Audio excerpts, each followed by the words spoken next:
नडाव Lapid जो हैं ये भी कहते हैं कि बहुत मशहूर फिल्म मेकर हैं और इन्होंने भी बड़ी अच्छी अच्छी फिल्में बनाई हैं जिन्हें बहुत बड़े बड़े स्तर पर पुरस्कार मिले हैं। तो ये एक फिल्म मेकर दूसरे फिल्म मेकर की भाषा को और उसके विचारों को समझ क्यों नहीं पाया? नहीं, वो समझ गए, यही तो समस्या है। समझ नहीं पाते तो कुछ और बोलते, वो समझ गए। वो समझ गए कि ये जो उनने नैरेटिव क्रिएट, देखिए ये भी पैलेस्टाइन के बड़े वो हैं, कश्मीर को वो ऑक्यूपाइड मानते हैं और इजराइल में ही उनका अपने देश को गाली भी देते हैं। और पर मैं एज अ फिल्म मेकर उन पर कोई कमेंट नहीं करना चाहता। अगर वो उनकी स्वतंत्र आवाज होती तो, ये उनकी स्वयं की स्वतंत्र आजाद नहीं है, वो एक नैरेटिव के गुलाम हैं। उस नैरेटिव को जिंदा रखने के लिए, अपनी फिल्मों की रेलेवेंस को जिंदा रखने के लिए, पूरा जो इनका इकोसिस्टम है उसमें सरवाइव करने के लिए उनने ये बात बोली है।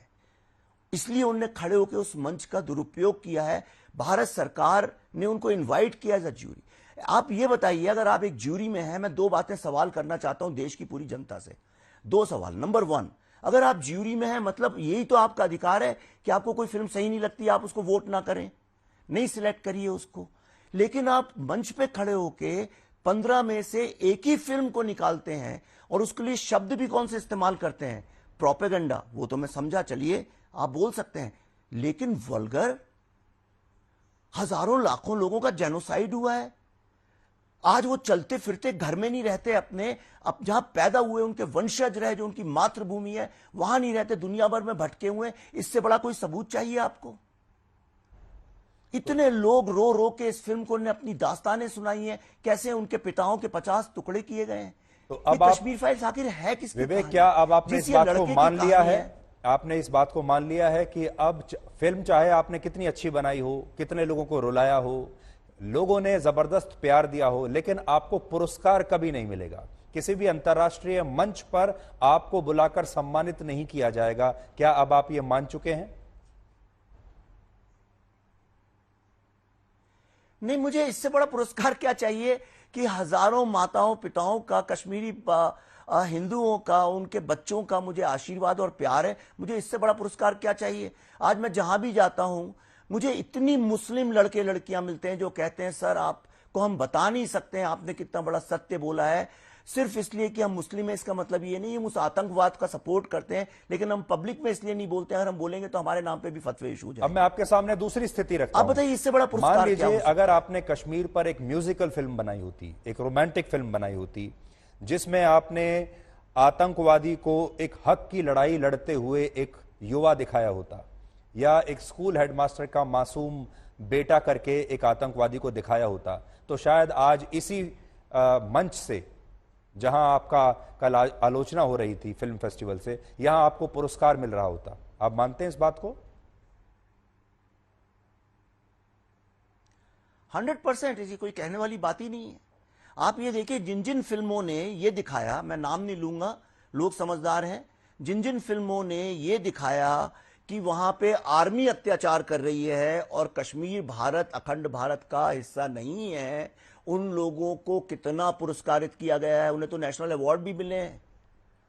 क्या आपको उनको सारी दुनिया, आज बड़ा सिंपल है ये बात तो। जी विवेक, क्या आपको ऐसा भी लगता है कि जब आपकी फिल्म आई थी तो बहुत शुरुआत में ही प्रधानमंत्री मोदी ने आपकी फिल्म के बारे में बहुत अच्छी बातें कही थी और कहा था, इस फिल्म को उन्होंने बहुत एनकरेज किया और कहा कि ऐसी फिल्में और भी बननी चाहिए?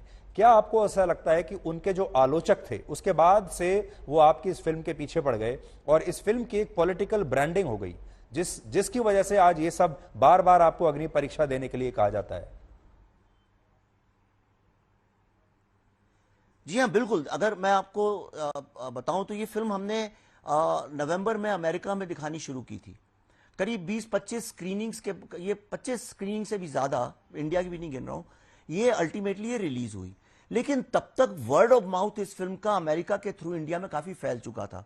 जो बच्चे वहां रहते थे उन्होंने अपने माँ बाप को यहाँ पे व्हाट्सएप पे लिखा, जो माँ बाप थे उन्होंने अपने भाई बहनों को यहाँ लिखा। तो इस तरह से ये फिल्म अंदर ही अंदर कहीं पे बहुत ही ज्यादा क्यूरियोसिटी इसने क्रिएट कर रखी थी।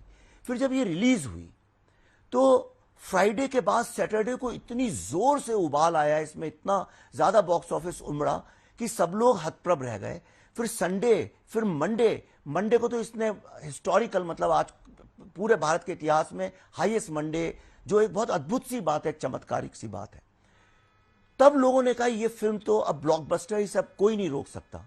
उसके बाद ट्यूसडे को प्रधानमंत्री जी ने ये बात बोली, वो भी उन्होंने ये बोला कि इस फिल्म में कुछ सच्चाइयां दिखाई गई हैं, अगर किसी को इसका विरोध है तो वो भी फिल्म बना के दूसरा पक्ष भी सच्चाई का बता सकते हैं।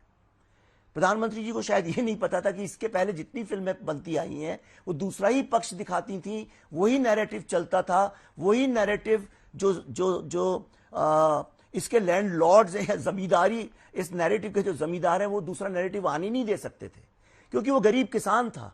पहली बार किसी ने आम आदमी की आवाज, उनका पीड़ा, उनका दर्द लोगों के सामने लाके रखा, और उस एक छोटी सी फिल्म में जिसमें कोई स्टार भी नहीं था, जिसने सारे फिल्म मेकिंग के नियम तोड़ दिए, उसने इस पूरे नैरेटिव को एक्सपोज करना चालू किया। इसलिए ये मोदी जी से खार खाए बैठे थे, क्योंकि आर्टिकल 370 हट गया था। वहां पे तो इनका पॉलिटिकल नैरेटिव टूट गया, वहां पे इनका इंटरनेशनल नैरेटिव टूट गया। तो जब ये फिल्म हुई तो इनको लगा अब तो ह्यूमन राइट्स का जो हमने नैरेटिव क्रिएट कर रखा है, ये कंपैशन, एम्पैथी, कि देखो वो मासूम बच्चा, वो देखो टीचर का बेटा, उसको भारतीय आर्मी ने मार दिया, तो ये जो नैरेटिव इनने क्रिएट किया कर रखा है, और कश्मीरी हिंदुओं का हिस्सा पूरा दबा रखा है, किसी को कुछ नहीं पता। मुझे ये बताइए, आज जप्ती कैंप में रहने वाले जो जम्मू में लोग हैं, जो कि वहां पे रिफ्यूजीज की तरह रह रहे हैं, क्या वो जीता जागता सत्य नहीं है इस बात का? जी। मेरी फिल्म में 5 हादसे दिखाए गए हैं, और 5 में से 3 हादसों में तो कोर्ट ने सुओ मोटो उसको रीओपन किया है। आप बताइए, आर्मी के लोगों को मारा, एयरफोर्स के लोगों को मारा था, क्या वो प्रोपेगेंडा था? जी।